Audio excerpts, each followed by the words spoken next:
Աշխարհի գյուղատնտեսությունը կանգնած է ճգնաժամի եւ նորարարության խաչմերուկում։ ՄԱԿ Պարենի համաշխարհային կազմակերպության աղետների ազդեցությունը գյուղատնտեսության եւ սննդի անվտանգության վրա նոր զեկույցի համաձայն վերջին 33 տարում աղետները ոլորտին հասցրել են 3,26 տրիլիոն դոլարի վնաս, տարեկան միջինը 99 միլիարդ դոլար։ Ընդհանուր առմամբ ըստ տարածաշրջանների գյուղոլորտի վերջին 33 տարվա վնասների 47%-ը բաժին է ընկնում Ասիային, 22%-ը Ամերիկային, 19%-ը Աֆրիկային, 11%-ը Եվրոպային, 1%-ը Օվկիանիային։ Եթե սա համեմատենք համաշխարհային գյուղատնտեսական հնայի եւ ընդհանուր արտադրության հետ, ապա տարեկան մոտ 4% արտադրանք է կորչում աղետների հետևանքով։ Սա չափազանց մեծ թիվ է։ Ամենախոշոր կորուստները 4,6 միլիարդ տոննա գրանցվել են հացահատիկի արտադրությունում, ցորեն, գարի եւ այլ մշակաբույսեր։ Երկրորդ խոշոր կորուստները 2,8 միլիարդ տոննա վերաբերում են մրգերին ու բանջարեղենին։ Երրորդը միսն ու կաթնամթերքն են՝ շուրջ 900 միլիոն տոննա։ Ուսումնասիրությամբ պարզվել է, որ գյուղատնտեսությանը ամենամեծ վնասը հասցնում են ջրհեղեղները, փոթորիկներն ու երաշտը։ Ընդհանուր առմամբ ջերմաստիճանի փոփոխությունները եւ կլիմայի հետ կապված բոլոր ծայրահեղ երևույթները շարունակաբար մեծացնում են ճնշումը գյուղատնտեսության վրա, շեշտում է կազմակերպության ներկայացուցիչը։ Ամենամեծ վնասը կրում են աֆրիկյան երկրները՝ գյուղատնտեսական հնայի 7,4%-ը, իսկ ցածր միջին եկամուտ ունեցող երկրների դեպքում վնասը կազմում է 5%։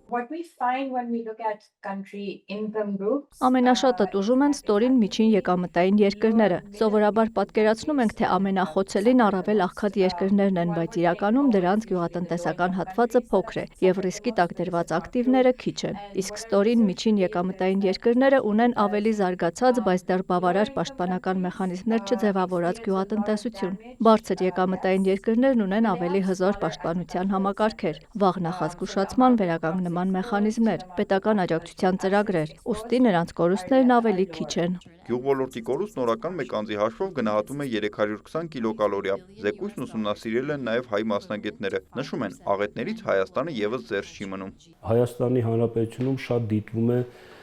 կարտահարություն, շատ դիտվում է ջրհեղեղները, սելավները, որոնք վնաս են պատճառում տնտեսություններին, բացի դա բնական գերհանդակներին նաև վնասներ են պատճառում։ Դրանք բոլորը բնական նորմալ երևույթներ են, բայց դրանք դառնում են աղետ, երբ որ մենք պատրաստ չենք դրան։ Երբ որ մենք պատրաստ լինենք արդեն դրանց,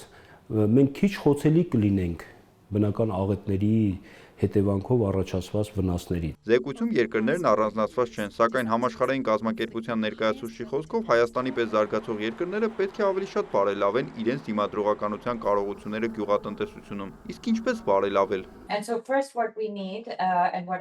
Լուծումների շարքում առաջինը վաղ նախազգուշացման համակարգերի ներդրումն է։ Այսօր արդեն ունենք արբանյակային դիտարկումներ, հեռազննում, արհեստական բանականություն, որոնք թույլ են տալիս կանխատեսել եղանակային ծայրահեղ երևույթները եւ նախապես պատրաստ լինել դրանց։ Կարևոր է նաև տեղեկատվության ժամանակին ներգրավումն ու ֆերմերներին փոխանցելը։ Բացի այդ, անհրաժեշտ են ներդրումներ գյուղատնտեսական մշակաբույսերի բազմազանության մեջ։ Քանի որ կլիման փոխվում է, պետք է հասկանալ, երբ եւ ինչ մշակաբույսեր է առավել ճիշտ աճեցնել։ Եվ իհարկե պետք է ապահովել ֆերմերների վերականգնման ռեսուրսները, դրամական աջակցություն, վարկային ծրագրեր, արագ արձագանքման ու վերականգնման գործողություններ, որպեսզի աղետից հետո նրանք կարողանան շարունակել իրենց արտադրական գործունեությունը։ Հայաստանում օրինակ կարգտապաշտպան կայաններն են բավականին կարևոր դեր կատարում, նկատում է Ռուդիկ Նազարյանը։ Այգիների կարգտապաշտպան ցանցերը դրանք կարկուտներից պաշտպանելու լավագույն միջոցն են համարվում։